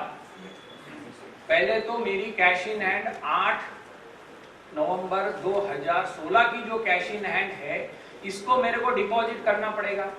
9 नवंबर से एक अलग कैश बुक मेंटेन करके उसके अंदर मेरे को पूरा रिसिप्ट लेना चाहिए, उसमें से खर्चे करने चाहिए। क्योंकि जैसा आलोक भाई ने बताया, पुरानी नोटा कुछ कुछ खर्चों पे चल रही है, पेट्रोल पुरानी नोटों से लिया जा रहा है, तो वो आपकी 8 के कैश इन हैंड में से थी क्या 9 के बाद में की थी, ये थोड़ा आइडेंटिफाई करना जरूरी है। तो वो 30 दिसंबर की कैश इन हैंड आपको फाइनल होगी कि मेरे को पुरानी इसका क्या करना है, क्या नहीं करना है। फिर 31 जनवरी दिसंबर से आगे नया कैश इन हैंड शुरू हो जाएगा, क्योंकि आगे क्या आएगा पता नहीं। डिनोमिनेशन के रिस्ट्रिक्शन आ जाएंगे, कैश हैंडलिंग के रिस्ट्रिक्शन आ जाएंगे, नोबडी नोज कि व्हाट विल हैपन। अब बीच में तो शंका भी आ गई कि 1 जनवरी से जीएसटी आ जाएगा, तो ऐसा भी कोई सरप्राइज सर्जिकल टाइप की बातें कर रहे हैं, पर ऐसा नहीं होना चाहिए। ये एक सीक्रेसी वाला इशू था नोट बंद करने का, इसके लिए गवर्नमेंट ने ये किया। बाकी लॉज जो है वो सोचे समझे डिस्कशन करके ही आएंगे, इतना बड़ा शॉक वापस मिलना नहीं है। पर अब वो पुरानी बातें भी चलेगी नहीं कि देख लेंगे, कर लेंगे, हो जाएगा। वकील साहब बैठे हैं, वकील साहब कई सालों से बैठे थे, कई सालों से वो सलाह दे रहे थे बगैर पैसे की, पर माने नहीं लोग। आज वो हालत हो गई। तो ये बगैर पैसे की भी कई बार हम सलाह देते थे, पर वो मान ली जाती थी, तो आज कईयों की ऐसी हालत नहीं होती थी। जिन्होंने मान लिया वो आज मजे में है। और यही बात है कि पानी साफ हो रहा है, मगरमच्छ बाहर निकल रही है, मछलियां कुछ तड़प रही है, ये बात जरूर है। मरने वाली तो नहीं सर, तड़पने वाली जरूर है, पर वो निपट जाएगा धीरे। पर अब सबसे बड़ी बात ये है कि आगे उस मगरमच्छ को वापस ना आने दे तालाब में, ये मछलियों को लेकर आए। और दूसरा, ये कोई मछली आगे मगरमच्छ ना बने, ये भी बचे हुए मछलियों को देखना। तो ये सब बातें हैं, और आपके प्रश्नों का हम भी उत्तर देंगे, जरूर देंगे। नाराजगी किसी को नहीं होगी, क्योंकि आफ्टर ऑल व्यापारी यही हमारा देवता है, अन्नदाता देवो भव है। तो आपको तो नाराज करना हमारे लिए कभी नहीं परवड़ने वाला, ना आज, ना कल, ना 1 जनवरी से। तो यहाँ तक मैं बोला हूँ। अब आगे हमारे वाला सर लेंगे, प्लीज। Good evening everybody. व्यापारी महासंघ के अधिकारीगण, हमारे टैक्स प्रैक्टिशनर्स के office bearers, institute of chartered accountants के चेयरमैन सर अभी नहीं है, और मेरे प्रोफेशनल ब्रदर्स, और जहां तक मैं समझता हूँ 3 कैटेगरी या 3 प्रकार के मेरे बिजनेस या व्यापारी बंधु हैं। आप लोग सोच रहे होंगे ये 3 प्रकार के व्यापारी बंधु हों कैसे। एक तो वो कैटेगरी है जिनके पास में कैश बहुत है मगर बुक्स में बैलेंस नहीं है। दूसरी कैटेगरी वो है कि जिसमें बुक्स में तो बहुत सारा बैलेंस है मगर कैश नहीं है। और तीसरी कैटेगरी वो जिनके पास दोनों भी नहीं है और पहले दोनों की मजा देखने के लिए है।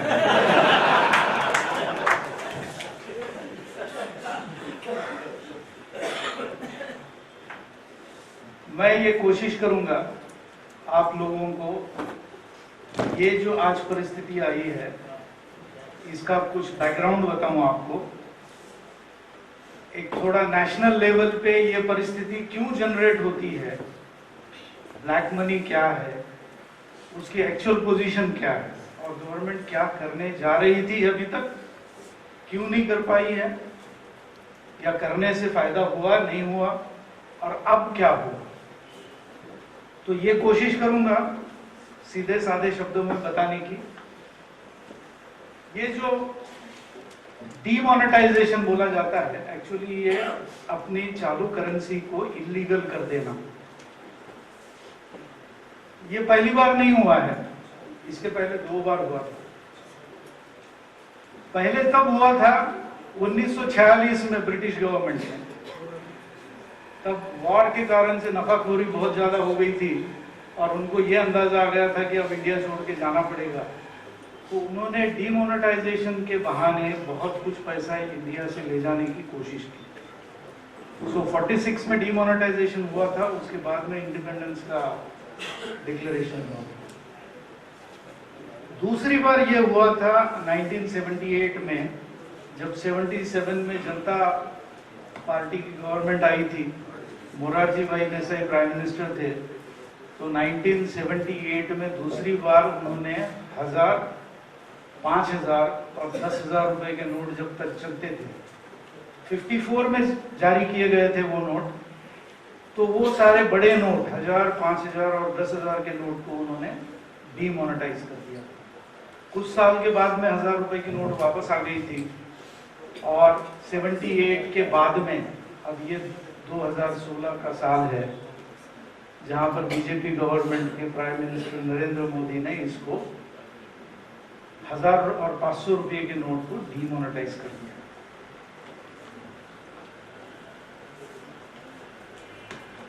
तीन बड़े कारण दिए गए हैं इसको करने के। एक उनका कहना है ब्लैक मनी बहुत ज्यादा हो गया है। दूसरा उन्होंने कहा है कि फेक करेंसी बहुत आ गई है हमारे सर्कुलेशन में, डुप्लीकेट करेंसी, जिसका काफी बुरा असर इकोनॉमी पे होता है। और तीसरा, ये फेक करेंसी टेरर की फंडिंग हो रही है, जो टेरर एक्टिविटीज हम देख रहे हैं कुछ सालों में काफी बढ़ गई हैं, तो उसकी फंडिंग होती है। तो ये तीन बड़े कारण दिए हैं। जो सबसे बड़ा कारण है वो ब्लैक मनी का है।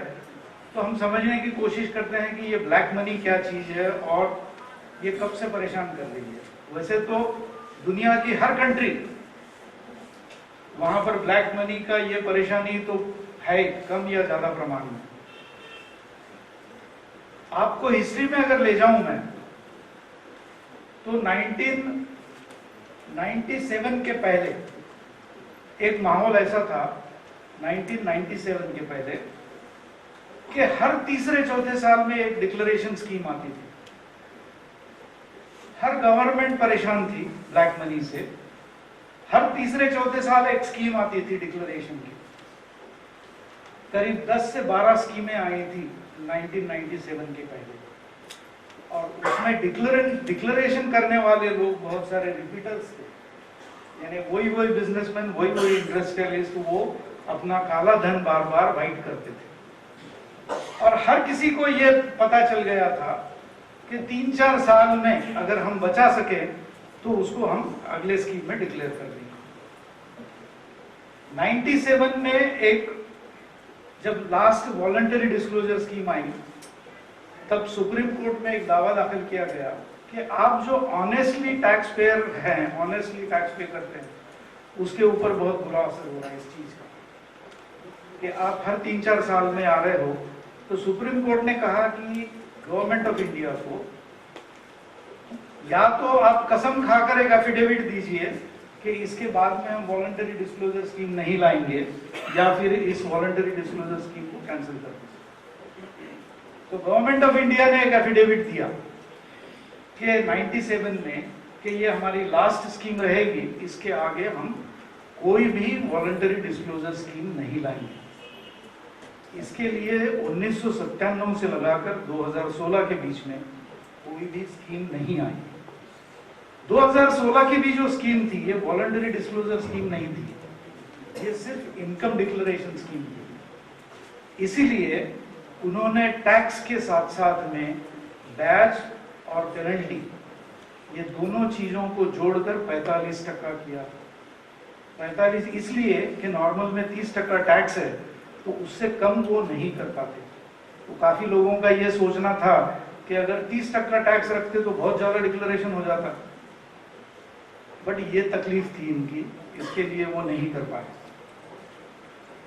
मगर पिछले 3 साल से खास करके, या 2-2.5 साल से, जब से बीजेपी गवर्नमेंट आई है, उन्होंने ब्लैक मनी, जिस कारण से वो पावर में आए, उन्होंने बहुत ज्यादा कुछ एक्शंस लेने चालू कर दिए। एक शॉर्ट में मैं अगर बताऊं आपको, तो आपको याद होगा कि 1.5 साल पहले गोल्ड डिपॉजिट स्कीम आई थी। जिसमें ये एक्सपेक्टेड था कि सोने की चिड़िया जो कहला जाता था, तो हर घर में सोना तो है ही, 5-10 तोला या किलो जो भी होगा,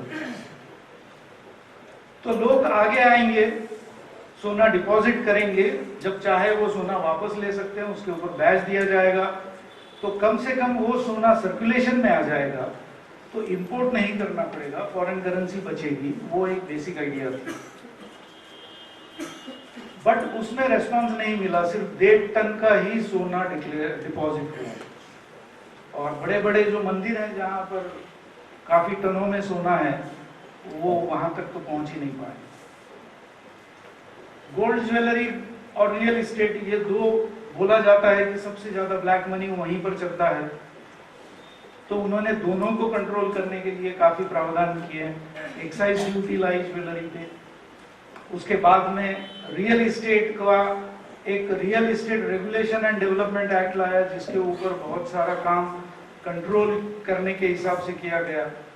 उसके बाद में एक फॉरेन में जो इनकम, वो 15 लाख वाली बात जो है, वो हर किसी के अकाउंट में जमा होगा, जो चल रहा था टीवी पे, तो foreign income and asset declaration scheme लाई गई कि जिसका पैसा बाहर हो या एसेट्स वो बाहर जो डिक्लेयर किए नहीं गए हैं, जिसके ऊपर टैक्स नहीं भरा गया है, वो डिक्लेयर किया जाए, मगर सिर्फ 4,600 करोड़ रुपया ही डिक्लेयर हुआ उस स्कीम के तहत। फिर इनकम डिक्लेरेशन, जिसमें 65,000 करोड़ रुपया भी आया। उसके बाद में और 2 चीजें उन्होंने लाई, मनी लॉन्ड्रिंग, जैसा एक सवाल खड़ा होता है ना कि भाई मेरे पास नंबर 2 का पैसा है, 50 लाख है, 1 करोड़ है, मैं बैंक में भर देता हूँ और उसके ऊपर टैक्स भर देता हूँ, तो क्या कर सकती है फिर इनकम टैक्स डिपार्टमेंट? ये इस तरह का सवाल भी काफी बार पूछा जाता है कि भाई मैं अगर खुद होकर टैक्स भर दूं तो उसके आगे क्या फिर? तो एक मनी लॉन्ड्रिंग एक्ट भी आया है, जिसमें यह कहा गया है कि corruption and black money is a crime against humanity. So if you have earned some income out of corruption or black money, that is unpaid tax, then it will be considered as crime against the humanity under the money laundering act. उसके बाद में जो अभी कायदा 1 नवंबर से ही लागू हो गया, काफी टाइट कर दिया गया, बेनामी ट्रांजैक्शंस। तो बेनामी ट्रांजैक्शंस, जो ओनर कोई और होता है, पैसा किसी और का होता है और प्रॉपर्टी किसी और के नाम पे होती है, तो उस ट्रांजैक्शंस को कंट्रोल करने के लिए, आइडेंटिफाई करने के लिए बहुत ही स्ट्रिक्ट प्रावधान लाए गए हैं कि जिसमें गवर्नमेंट वो प्रॉपर्टी को एक्वायर कर सकती है, प्रोसिक्यूशन हो सकता है, पेनल्टीज लग सकती हैं। तो इस तरह के काफी 3-4 साल में काफी ज्यादा प्रावधान उन्होंने ब्लैक मनी को कंट्रोल करने के लिए। सवाल ये खड़ा होता है कि ब्लैक मनी वैसे जनरेट कैसे होता है? ब्लैक मनी जनरेट होता है सिर्फ separation of income. Separation of income means या तो आप ओवर इनवॉइसिंग करो या अंडर इनवॉइसिंग करो, जिसके कारण से आपका सही इनकम जो है वो सही इनकम रिकॉर्ड पे नहीं आता है। और ये जो बाहर का पैसा है, ये बहुत सारा ओवर इनवॉइसिंग और अंडर इनवॉइसिंग के कारण से ही इंडिया के बाहर गया हुआ है। दूसरा, करप्शन। आप आपका सही इनकम छुपाते हो, उसमें से विड्रॉ कर लेते हो, फिर करप्शन का पैसा भी होता है, तो सारा करप्शन का पैसा is also a black money. मगर ये है कितना इंडिया में? यानी ये जिस तरह के इतने सब एक्शंस लिए जा रहे हैं, तो किसी को भी अंदाजा नहीं है कि टोटल इंडिया में करप्शन का या ब्लैक मनी है कितना। कितने कमिटीज अपॉइंट किए गए हैं टू एस्टिमेट कि अल्टीमेटली ये है कितना, इसकी सीवेरिटी कितनी है, इसका क्वांटम कितना है। तो हम कुछ फिगर्स देखेंगे जिसमें से ये शायद अंदाजा हो कि इसका प्रमाण कितना है। वर्ल्ड बैंक ने एस्टिमेट किया कि हमारा जो जीडीपी है, जो साल का total value of goods and services, जितना प्रोडक्शन कमाई, नेशन की कमाई, करीब 23% ऑफ दैट अगर हम अमाउंट में कन्वर्ट करने की कोशिश करें तो ये करीब 35 लाख करोड़ रुपया है, जिसको पैरेलल इकोनॉमी बोलते हैं या जो ब्लैक का पैसा है, 35 लाख करोड़ रुपया। कुछ आरबीआई के फिगर्स हैं जो उनके एनुअल अकाउंट्स आते हैं उसमें से, तो गवर्नमेंट ने ये बताया कि जो टोटल रुपया करेंसी, ये 500 और 1000 रुपया और 100, 50 और 20 रुपया, ये जो करेंसी नोट्स हैं, ये करेंसी नोट्स अभी ये डिमोनेटाइजेशन के पहले करीब 17 लाख करोड़ रुपए के पैसा इंडिया में पूरा था, 17 लाख करोड़। और उसमें से ये जो 500 और 1000 रुपये के नोट थे वो करीब 14.22 14.25 लाख करोड़ रुपए के ये नोट्स थे। यानी इसको परसेंटेज टर्म्स में जितना रुपया मार्केट में घूम रहा है ऑल इंडिया में, उसका 83% ये 500 और 1000 रुपए के नोट थे।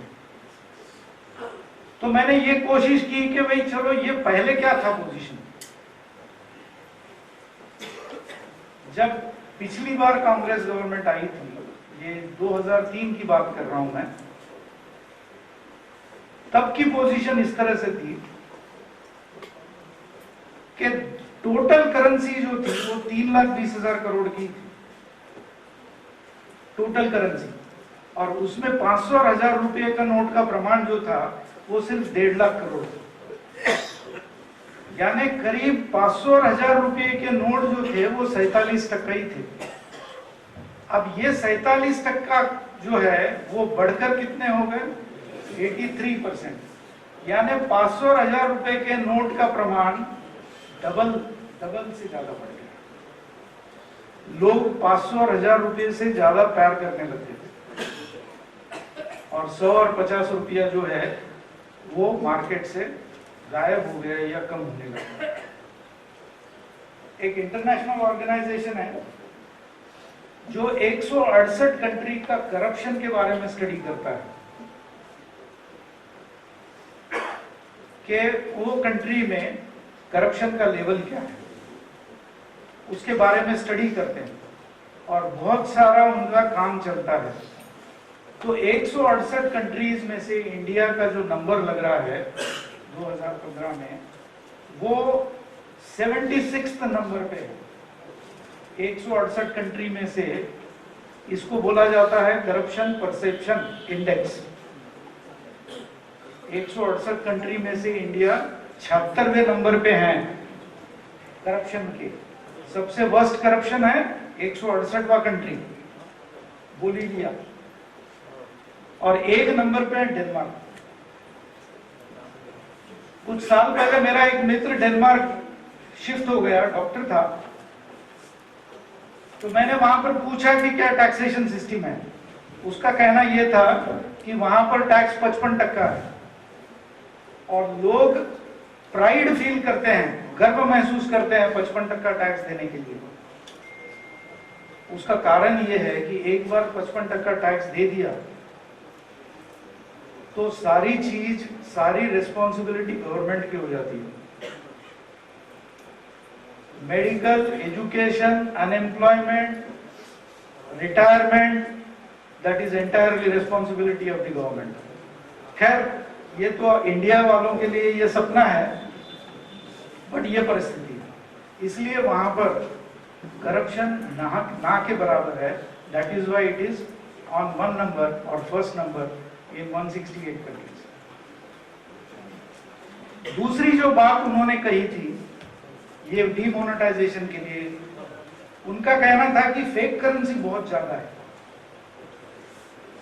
इसका भी प्रमाण कितना है फेक करेंसी का, इसका भी कोई सही अंदाजा नहीं है। मगर जितने भी अलग अलग एजेंसियों ने अपने ढंग से उसको स्टडी कर निकाला, तो कई लोगों का जो कहना है उसका एवरेज करीब 12 लाख करोड़ रुपए ये घूम रहे हैं फेक करेंसी के। और ये सारा कहां से आ रहा है फेक करेंसी? पाकिस्तान से आ रहा है। मजे की बात यह है कि इंडिया अपना करेंसी जितना प्रिंट करता है, उसका पेपर जहां से आता था वही पेपर सप्लायर पाकिस्तान को भी सप्लाई करता था। इंडिया करेंसी प्रिंट करने के लिए इंक जहां से खरीदता था, वहीं से वो इंक सप्लाई वहां पर होती थी। खैर, ये जो भी रिपोर्ट्स हैं ये मैं बता रहा हूं आपको। और ये सारा पैसा आता था बांग्लादेश, मलेशिया, थाईलैंड और नेपाल के थ्रू। तो ये जो फेक करेंसी आती थी वो टेरर फंडिंग के लिए भी यूज होती थी, and that is said to be one of the reason. और इसका हम असर देख रहे हैं, कि जो ये बोला जाता है कि इन्फ्लेशन बढ़ जाएगा, ये बोला जाता है बिकॉज ऑफ दिस कि शॉर्टेज, पैसे का शॉर्टेज हो गया, प्राइस बढ़ जाएंगे। ऐसा नहीं होगा। फेक करेंसी जब इकोनॉमी में आती है तो उसका इन्फ्लेशन पे असर होता है। और आप इमेजिन करिए, अगर 12 लाख करोड़ की अगर फेक करेंसी अगर मार्केट से अगर गायब हो जाए तो इन्फ्लेशन नहीं डिफ्लेशन होगा, उसका असर जो है वो नेगेटिव होगा। और दूसरा असर हम देख रहे हैं कि अब पत्थर फेंकने वाले मिल भी नहीं रहे हैं वहां पर। तो ये सारी चीजें जो है वो ऑटोमेटिकली बंद हो जाती है। फेक करेंसी के लिए ये व्हाट्सएप सही कमाल की चीज ढूंढकर निकाली है। यानी इसका यूज करो या फिर उसका दुरुपयोग करो, आप जो करना चाहो वो कर सकते हो। तो व्हाट्सएप पे ये जैसे भी डिमोनेटाइजेशन हुआ तो किसी ने बहुत ही क्रिएटिव माइंड होगा उसका, उसने एक जोक भेजा। बोले फेक करेंसी के लिए आप इतना परेशान क्यों होते हो? आपके नोट पे भारत का इस तरह से नक्शा निकालो that PoK is part of India. तो वो करेगा ही नहीं उसको डुप्लीकेट प्रिंटिंग, क्यों करेगा? तो कमाल की चीज है इसमें। आप यानी व्हाट्सएप ने क्रिएटिविटी को बहुत ज्यादा स्कोप दे दिया है, जो हम देखते हैं कि अब आते हैं हम इसके असर पे कि ये डीमोनेटाइजेशन का जो असर होने वाला है वो क्या होना है। देखिए, हर फील्ड, हर aspect of our life, financial हो, बिजनेस हो, सोशल हो, पॉलिटिकल हो या इकोनॉमिकल हो, ये सारे चीजों पे इसका असर होने वाला है। अगर हम फाइनेंस और बिजनेस की बात करें तो इमीडिएट क्या हो रहा है, ये सारा का सारा पैसा बैंकिंग सिस्टम में आ रहा है। बैंकिंग में फंड्स बढ़ गए, इसका इमीडिएट असर ये होगा कि इंटरेस्ट रेट्स घट जाएंगे। घटने ही है, कुछ बैंकों ने तो ऑलरेडी अनाउंस भी कर दिया, और आने वाले दिनों में आप देखोगे कि एडवांसेस के इंटरेस्ट अगर कम हो रहे हैं तो फिक्स डिपॉजिट के भी रेट नेचुरली कम होना है। और bank if it is flooded with funds तो एडवांसेस देने में भी उनको आसानी होगी, तो easy funds will be available for expansion of businesses. दूसरी जो तकलीफ आज आप टीवी और रेडियो में और न्यूज़पेपर में देख रहे हो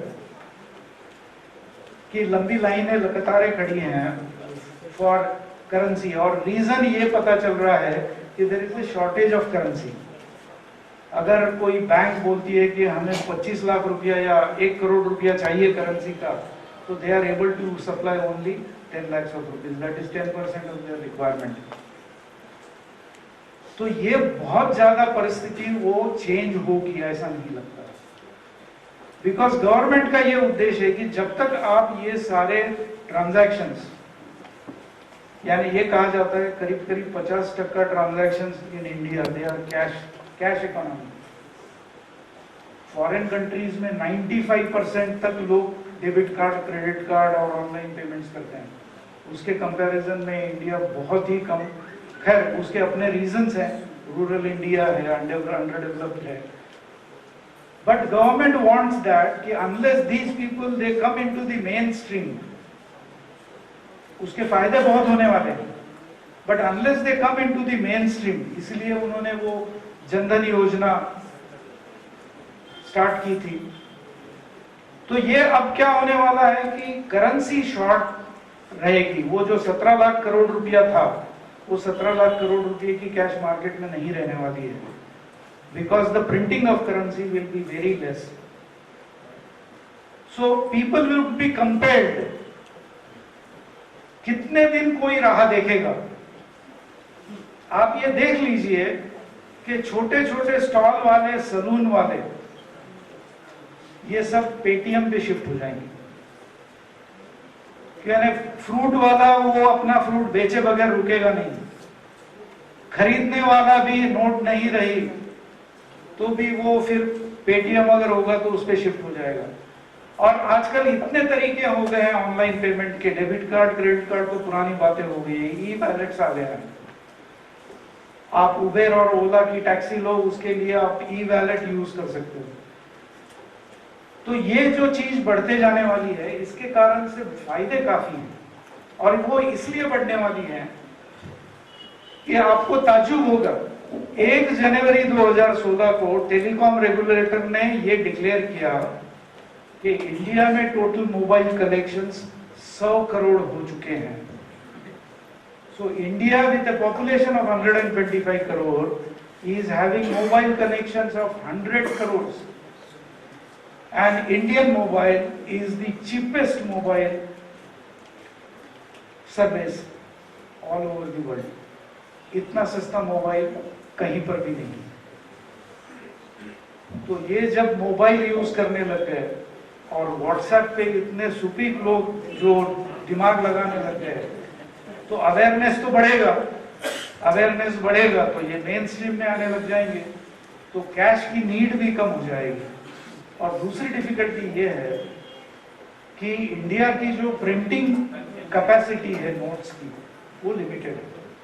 हालांकि 4 प्रिंटिंग प्रेसेस हैं जहां पर नोट प्रिंट होती है, देवास में, नासिक में, हैदराबाद में और मैसूर में।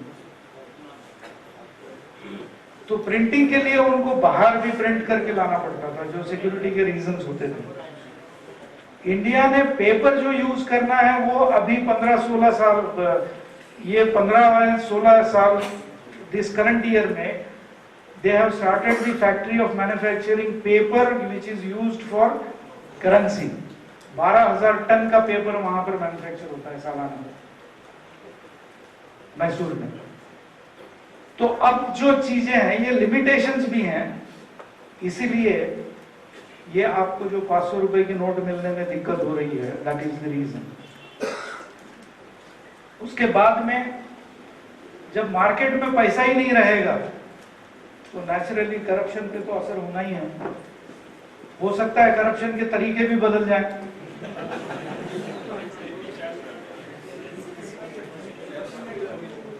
बिल्कुल होगा, ये कहीं कहीं तो डील स्ट्राइक होगी, चलो ये नहीं तो वो नहीं तो वो, तो ये तो होना है।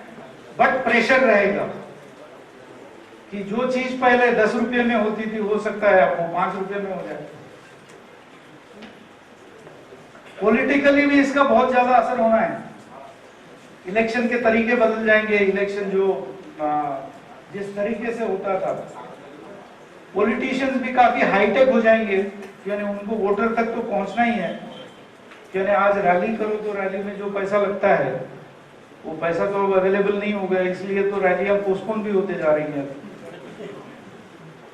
तो सोशली भी फर्क पड़ना है बिकॉज ऑफ द अवेयरनेस।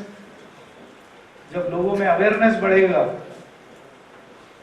इसमें एक मजे की बात है कि कुछ सरप्राइजिंग चीजें भी होने वाली है। आपके इंफॉर्मेशन के लिए बताऊं कि आज इंडिया में इनकम टैक्स रिटर्न भरने वाले सिर्फ 4 करोड़ लोग हैं। 4 करोड़। इंडिया का पॉपुलेशन है 125, अब 129 हो गया जो कुछ दिन पहले देखा मैंने। तो सिर्फ 4 करोड़ लोग इनकम टैक्स भरते हैं। और उससे भी ताज्जुब की बात यह है कि 4 करोड़ में से 3 करोड़ ऐसे लोग हैं जो 5 लाख के नीचे का रिटर्न भरते हैं। ये गवर्नमेंट डेटा है। अब सोचिए कि ये सारे प्रोसेस में अगर 4 करोड़ से हम 15 करोड़ पे पहुंच गए और ये जो नए 10 करोड़ लोग हैं इन्होंने सिर्फ 10,000 रुपये का टैक्स भरा, सिर्फ 10,000 रुपये का, तो it would amount to 1 lakh crore of rupee tax collection. ये कुछ भी नहीं है। So the impacts are going to be immense. If you look at the positive side, things are going to change. ये दिख रहा है, हम सोच सकते हैं। और जब डेवलपमेंट होने लग जाएगी तो ये India is a demand driven country. हर कोई चाहता है कि मैं इंडिया में आऊं और यहाँ पर बिजनेस स्टार्ट करूं, यहाँ पर इंडस्ट्री डालूं। इसीलिए आपने देखा कि ये हर जगह ये फॉरेन के ब्रांड नेम्स जो है वो दिखने लग गया। Everybody wants. थोड़ी सी सिचुएशन स्टेबलाइज हो गई तो फॉरेन फंड्स आना चालू हो जाएंगे। आपको ताजुब होगा कि जो फॉरेन रिजर्व है ये काफी स्पीडीली बढ़ता जा रहा है, because funds are coming into India. Outflow is less, and because of which, with the availability of funds, the development is going to be there. But इसकी निगेटिव साइड अगर देखेंगे तो हम देख रहे हैं टीवी पे कि कितने लोगों को, जनरल लोगों को तकलीफ कितनी ज्यादा हो रही है। और ये कुछ बोला भी जाता है कि ये तकलीफ आगे बढ़ने वाली है, अगर परिस्थिति सुधरी नहीं तो राइट्स में भी कन्वर्ट हो सकती है। तो कभी कभी लगता है कि सही भी क्या इस तरह की परिस्थिति आने वाली है। तो ये निगेटिव साइड हो सकती है। निगेटिव साइड ये भी हो सकती है कि because of all this disturbances business पे अफेक्ट होगा, बिजनेस रिड्यूस होगा। क्यों नहीं, ये सुनने में आ रहा है कि इंडस्ट्रियल प्रोडक्शन भी कम होते जा रहा है। तो हम ये सोचने पे मजबूर हो जाते हैं कि क्या ये सही टाइम था डिमोनेटाइजेशन का, या इससे बेहतर टाइम सोचा जा सकता था 3-4 महीने के बाद में, या जैसे भी है। तो ये सवाल जरूर खड़ा होने वाला है। मगर मैं आपको एक टेक्निकल चीज बताऊं जो शायद पेपर में बहुत ज्यादा पब्लिश नहीं हो रही है या टीवी में नहीं हो रही है, कि जैसे मैंने कहा कि रिजर्व बैंक ने 17 लाख करोड़ रुपए की करेंसी मार्केट में इशू की है। आप नोट पे देखते हो ये लिखा होता है कि IO, गवर्नर बोलता है, I owe a sum of rupees 1,000 to the bearer of this note. That means the governor is promising to the bearer of 1,000 rupees note कि 1,000 रुपये का वर्थ मैं आपको रिटर्न करूंगा। तो ये लायबिलिटी हो गई। तो रिजर्व बैंक के बैलेंस शीट पे 17 लाख करोड़ की लायबिलिटी है। अब देखिए कि 10 दिन हो गए, 17 लाख करोड़ के सामने बैंक में सिर्फ 4 लाख करोड़ रुपए डिपॉजिट हुए हैं 10 दिन में। और ये सोचा जा रहा है कि 17 में से करीब 12 या 14 लाख करोड़ रुपया ही वापस आएगा और 3 से 4 लाख करोड़ रुपया कोई क्लेम करने नहीं आएगा। इसलिए हम देख रहे हैं कि वो नोट जो है ना कहां कहां मिल रहे हैं। तो लोगों ने जो पैसा कमाया है, फेंकने वाले का भी कोई गलती नहीं है वो। क्यों है, वहां पर एक इकोनॉमिस्ट ने कंज्यूमर सरप्लस थ्योरी बताई थी। कंज्यूमर सरप्लस की थ्योरी क्या है कि आप पहला एप्पल खाओ, बहुत मजे से खाओगे, दूसरा एप्पल में उतना मजा नहीं आएगा, और शायद तीसरे एप्पल तो आप जबरदस्ती खाओगे और चौथा खाना पसंद नहीं करोगे, उसकी वैल्यू खत्म हो जाती है। तो जिन्होंने करोड़ों में कमाया हुआ है ब्लैक मनी, उनको फेंकने में भी कोई दुख नहीं होता है। So this economic theory works. So government is expecting कि the out of 17 lakh crore करीब 3 से 4 लाख करोड़ रुपया वापस आएगा नहीं बैंक में एक्सचेंज करने के लिए। तो जो बच गया अभी 4 लाख करोड़, वो किसका? वो रिजर्व बैंक का, और रिजर्व बैंक किसकी? गवर्नमेंट ऑफ इंडिया की।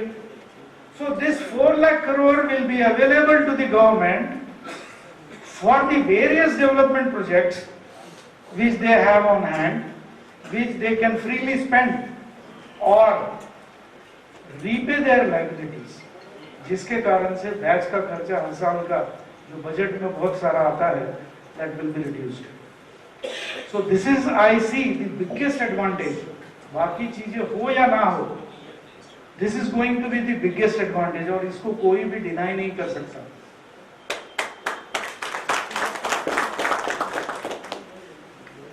अब आते हैं प्रिकॉशंस पे।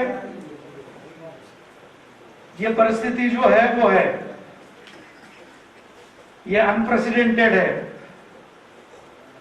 इसके लिए हम ही जवाबदार है, ये भी मानना पड़ेगा। बट सबसे बड़ा प्रिकॉशन इसके लिए ये रहेगा कि हम इसको बिजनेस अपॉर्चुनिटी ना समझे और कुछ एक्स्ट्रा कमाई करने की कोशिश ना करें। फिर वहां पर वो डिपार्टमेंट बहुत ज्यादा जाग चुका है, चैतन्य बहुत ज्यादा भर चुका है डिपार्टमेंट में, और बैंक में वहां पर कैश भरा और घर पे वापस आता है तब तक इनकम टैक्स की नोटिस आ जाती है। इतनी स्पीड हो गई है अभी डिपार्टमेंट। यानी जब वो इतना बड़ा जीएसटी लॉ 3 महीने 4 महीने में इतना कुछ काम वो कर सकते हैं, तो जो स्पीड से काम चल रहा है इसमें प्रिकॉशन लेना ये बहुत बड़ा एक इशू रहेगा कि हमें, because department has become more vigilant, we should do whatever. और इसमें ये जरूर बोलूंगा मैं कि जिनका सही है वो तो सही है, भले कितने भी नोटिस आ जाए, उसमें कोई दिक्कत वाली बात नहीं। सवाल सिर्फ एक्सप्लेन करने का है। तो ये सारा मैं बैकग्राउंड देना चाह रहा था। अब आते हैं हम उस तालाब पे जिसको हम क्लीन करना चाह रहे थे। तालाब में मगरमच्छ है, छोटी मछलियां भी है। बड़े मगरमच्छ, इनको सोचना जरूरी होता है, क्योंकि साइज बड़ी होती है ना। अब ये जो बाहर निकले तो बाहर तो बहुत सब पूरे ये लाइन से खड़े हैं। बेनामी ट्रांजैक्शन एक्ट है, प्रिवेंशन ऑफ ये है, मनी लॉन्ड्रिंग है, आईडीएस आ चुका है, नोटिस जा चुके हैं, सर्वे पहले नहीं होते थे वो सर्वे होने लग गए। सो बाहर पूरे इंस्पेक्टर्स खड़े हैं। अब रहा छोटी मछलियों का, वो ज्यादा स्फूर्तिली होती है, और जो नेट डाली जाती है वो नेट में से निसटने के लिए उनको स्कोप मिल जाता है। तो कोई बात नहीं, क्लीन होगा तालाब, आप भी सही तरीके से इसका बेनिफिट उठा सकते हैं। जो जेन्युइन है उसमें कोई भी दिक्कत नहीं है। हाँ, जो लोग ये तकलीफ में आ गए हैं out of ignorance, they can take proper advice and complete their formalities. With this, thank you very much.